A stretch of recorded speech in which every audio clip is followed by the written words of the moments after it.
যে কালবৈশাখীর তাণ্ডব, এর আগে যেভাবে কালবৈশাখী ঝড়ে যেভাবে এই বোরো ধানের চাষের হালটা যদি একটু দেখাতে বলি, বোরো ধানের চাষ করেছে এই কৃষকরা, কারণ এই গ্রামের কৃষকরা তারা একটাবার মানে নির্ভর করে এই চাষের উপর।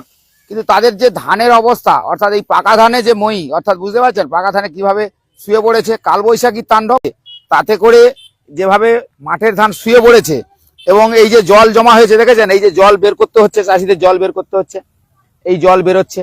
অর্থাৎ বুঝতেই পারছেন যে চাষিদের এই সময় তাদের যদি এই ধান, মাঠের ধান মাঠে থেকে যায়, তারা যদি বাড়িতে না নিয়ে যেতে পারে, তাহলে সেক্ষেত্রে কিন্তু তাদের অনেকটাই দুর্ভোগের শিকার হতে হবে। বোরো ধানের চাষ হয়েছে বিঘের পর বিঘে, শুধু বোরো ধানের চাষ হয়েছে, কিন্তু এই সময় মাঠের ধান যেভাবে পেকেছে, তারপরে কিন্তু এই যে কালবৈশাখী তাণ্ডব, তা থেকে দেখা গেছে যে এই যে যেভাবে ধান শুয়ে পড়েছে, তাতে তাদের ধান বাড়িতে যাবে কিনা সেটাও কিন্তু তাদের কাছে একটা দুশ্চিন্তার ভাঁজ হয়ে দাঁড়িয়ে। এই চাষিরা কিন্তু চাষ করে দীর্ঘ অপেক্ষায় থাকে, তাদের মাঠের ধান ঘরে যাবে, কিন্তু কালবৈশাখী তাণ্ডব তাদেরকে এমন ভাবেই করে দিয়েছে যে, তো পরিস্থিতি আমি আর একটু দেখাই এখানে, যে এই যে মাঠে এখনো ধান কিন্তু বিঘের পর বিঘে ধান দেখতে পাচ্ছেন, এই বিঘের পর বিঘে ধান চাষ হয়েছে, কিছুটা ধান দাঁড়িয়ে রয়েছে, কিছু ধান শুয়ে পড়েছে। অর্থাৎ চাষিদের ক্ষেত্রে যে সমস্যাটা, সেটা হচ্ছে এই কালবৈশাখী, এ তো প্রকৃতির উপরে কারোর হাত নেই, সেক্ষেত্রে কিন্তু এই যখনই ঝড় বৃষ্টি হয় তখন কিন্তু আতঙ্কে থাকতে হয় এই এলাকার গ্রামের এই চাষিদেরকে।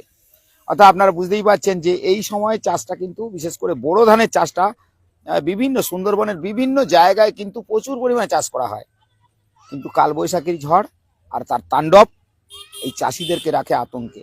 কারণ এই মাঠের ধান যদি মাঠে থেকে যায়, বাড়িতে যদি না যায়, তাহলে কিন্তু চাষিদের সমস্যায় পড়তে হবে। আপনারা যেটা দেখছেন ছবিটা, নিশ্চয়ই আপনার এলাকাও এইভাবে চাষ হয়েছে, তো সেক্ষেত্রে আপনাদের কেমন ক্ষয়ক্ষতি হয়েছে নিশ্চয়ই কমেন্ট করে অবশ্যই জানাবেন। আর গ্রামীণ কৃষি শিল্প সমাচার পেজ কিন্তু বরাবরই আপনাদের সঙ্গে যেভাবে থাকে, আপনাদের গ্রামে গিয়ে যেভাবে খবরগুলো তুলে ধরে, নিশ্চয়ই আপনারা জানেন যে আমরা বরাবরই গ্রাম বাংলায় পৌঁছে যাই, একদম মাঠে ঘাটে গিয়ে দেখাই আপনাদের খবরগুলো।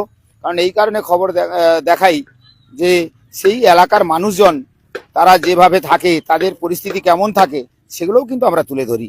দেখেই বুঝতে পারলেন যে এক্ষেত্রে কিন্তু এই মাঠের ধান যেভাবে শুয়ে পড়েছে, অর্থাৎ এই জায়গাতে আর কিছুটা দাঁড়িয়ে রয়েছে, তো এইভাবে যদি আবার কালবৈশাখীর তাণ্ডব হয়, সেক্ষেত্রে কিন্তু অনেকটাই সমস্যায় পড়তে হবে এই চাষিদের। ভিডিওটা আমরা বড় করব না, নিশ্চয়ই আপনার এলাকায় এইভাবেই চাষ হয়েছে, সেখানেও প্রাকৃতিক দুর্যোগ অর্থাৎ কালবৈশাখী তাণ্ডব হয়েছে, সেখানেও দেখা গেছে এইভাবে ক্ষয়ক্ষতি হয়েছে। তবে সেক্ষেত্রে প্রকৃতির উপরে যেহেতু কারোর হাত নেই, আর নিশ্চয়ই চাষিদেরকে বলবো যে ধান যেহেতু পেকে গেছে, যতটা সম্ভব বাড়িতে নিয়ে যেতে হবে। বৃষ্টি পড়া শুরু হয়ে গেছে, আবার বৃষ্টি পড়া শুরু হয়েছে, আমরা বেশিক্ষণ এখানে দাঁড়াতে পারবো না। সবাইকে বলবো যে ভিডিওটি কেমন লাগে লাইক কমেন্ট শেয়ার করে অবশ্যই জানাবেন। সবাই ভালো থাকবেন। আপনি কোথা থেকে ভিডিওটা দেখছেন নিশ্চয়ই বুঝতে পারছেন, আপনার এলাকায় কি এইভাবে বৃষ্টি হচ্ছে? বৃষ্টির আওয়াজটা দেখে বুঝতেই পারছেন। আর এদিকে কালো ঘুটঘুটে মেঘ দেখেছেন,